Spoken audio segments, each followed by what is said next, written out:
बोले भारत माता की जय। भगवान बलराम की जय। ऐसे जिनका इंतजार है उसमें मैं ज्यादा बातें नहीं बनूंगा। आज ये विज्ञान भारती संगठन के माध्यम से जो संगोष्ठी जैविक संगोष्ठी के नाम से जो कार्यक्रम संपन्न हो रहा है, ये कार्यक्रम नहीं है, यह एक यज्ञ जैसा मान करके और हम इसकी महायज्ञ में अपनी आहुति प्रदान कर रहे हैं। वो आहुति हमारे मन से लगे, श्रद्धा से लगे, क्रम से लगे तो निश्चित उसके अच्छे परिणाम हमारे को मिलेंगे। और आज अभी डॉक्टर साहब भी बोले, आप सब वरिष्ठ अनुभवी कार्यकर्ता भी बोले, खेती में हमारे को किस प्रकार के परिवर्तन की आवश्यकता है, किस प्रकार की पद्धति के माध्यम से हम हमारे खेत को बचा सकते हैं। अगर खेत बचेगा तो किसान बचेगा, किसान बचेगा तो ग्राम बचेगा, ग्राम बचेगा तो समाज बचेगा, और समाज बचेगा तो ये राष्ट्र बचेगा। और इस भाव को लेकर के आज हम इस महायज्ञ जैसे कार्यक्रम में शामिल हैं। आज थोड़ा सा मेरा जो चिंतन है और जो थोड़ा एक मेरे को एक समय का चिंतन ध्यान दिला रहा है, शायद वो 1977 के बीच का काल होगा। और उस समय एक कष्टपूर्ण समय आया था। मैं समझ रहा हूं कि आज खेती और किसानी की तरफ से, समाज की तरफ से भी ऐसा ही कष्टपूर्ण समय है जब पूरा किसान एक पेस्टिसाइड की ओर जाते हुए अपने खेतों को बर्बाद कर रहा है। और इसके दुष्परिणाम अगर हम नहीं समझ पाए, नहीं समझ पाए तो आने वाले कल में हमारे को मिलने वाले हैं। कई जगह मिल भी रहे हैं, हमारे खेत बंजर हो रहे हैं। और जब खेत बंजर हो जाएंगे, जब खेत बीज लेना बंद कर देंगे तो फिर हमारे परिवार का क्या होगा, हमारे समाज का क्या होगा, हमारा क्या होगा, ये आत्मचिंतन करने का विषय है। पर इसी प्रकार की एक प्रस्तुतियां थोड़ा सा मैं उदाहरण के रूप में प्रस्तुत कर रहा हूं। एक वो समय हमने देखा था 77-78, मेरे को पूरा समय का ध्यान तो नहीं रहा,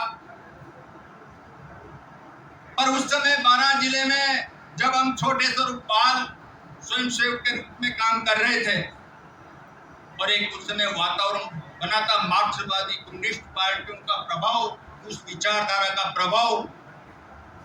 और उस समय ये सारे जो बदमाश तंत्र था, जिसको हम असामाजिक तत्व कहें, जितने भी समाज के अंदर जो बदमाश असामाजिक तत्व थे वो मार्क्सवादी पार्टियों के विचारधारा के माध्यम से सब एक मंच पर आ गए थे। और ऐसी दशा समाज की प्रारंभ हो गई थी कि उनका बोलबाला हो गया था। और जो सात्विक विचारों के लोग थे वो बिल्कुल दब करके बैठ गए थे। और उस समय अगर हमारे परमानंद जी भाई साहब जैसे जिला प्रचारक उस समय खड़े नहीं होते, आप भी विचार कर लें, कई कार्यकर्ताओं को पता होगा, चाहे हमारा जीरोद का वो संकट हो, चाहे अट्टू का संकट हो, जिसमें बड़े बड़े घटनाक्रम घटित हुए थे। और यदि वह प्रतिक्रिया उस समय नहीं होती तो आज इस 12 जिले का स्वरूप इस शांतपूर्ण समय में, समाज के समरसता के समय में आज ये वातावरण हमारे को नहीं मिल पाता। और 12 जिला ऐसी स्थिति में खड़ा हो जाता अगर उस समय संघर्ष नहीं होता और ऐसे तपस्वी कार्यकर्ता हमारे बीच में नहीं होते और समाज को एक संदेश नहीं देते। जैसे हम पश्चिम बंगाल की घटनाएं सुन रहे हैं, वैसी घटनाएं हमारे 12 जिले में सामने नजर आती। और ऐसे तपस्वी कार्यकर्ताओं के कारण आज हमारा सौभाग्य है कि इस विज्ञान भारती के इस महान यज्ञ में ऐसे तपस्वी कार्यकर्ता बैठे हैं। मैं विश्वास के रूप में कह सकता हूं कि आपका ये परिश्रम, आपका ये यज्ञ, मैं तो कहता हूं ब्लॉक स्तर पर नहीं,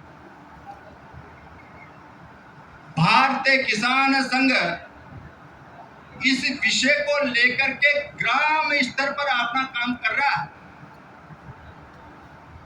ग्राम स्तर पर ग्राम समिति में हमारा जैविक प्रमुखता है और आप देख रहे हैं कि ये हम लगभग 98 से लेकर के और इस जैविक की चर्चाएं हमने नीचे तक डाली और आज उसके जो हमारे गौर साहब हैं, जो जैविक जिला प्रमुख हैं, हमारे जो तोलाराम जी हैं, ये जिले के उपाध्यक्ष हैं, ऐसे वरिष्ठ कार्यकर्ता अनेक मिलेंगे आपको। अभी देखेंगे तो ये सब भारतीय किसान संघ के कार्यकर्ता, चाहे 1 बीघा, चाहे 2 बीघा, चाहे 3 बीघा, सब लोग जैविक कर रहे हैं।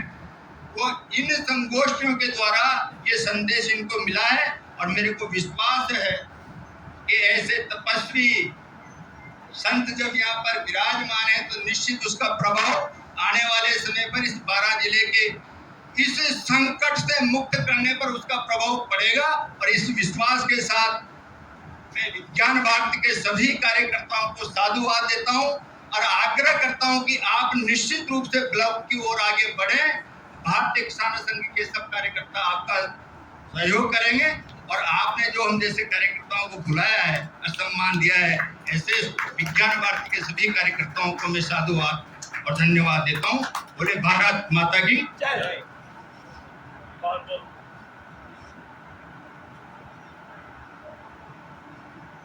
बहुत बहुत धन्यवाद भाई साहब।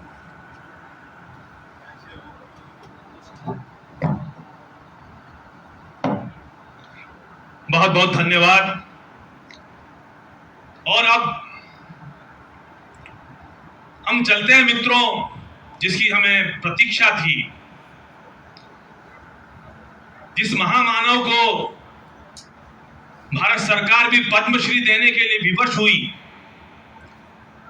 जिसने सनातन कृषि के महत्व को जन जन तक पहुंचाने का स्तुत्य प्रयास किया, ऐसे महर्षि पद्मश्री आदरणीय हुकुम जी पाटीदार को मैं आमंत्रित करता हूं, जो आज की संगोष्ठी के मुख्य वक्ता हैं, कि आप पधारें और अपने अनुभवों से और अपने उद्बोधन से यहाँ बैठे हुए सभी किसान भाइयों को लाभान्वित करें।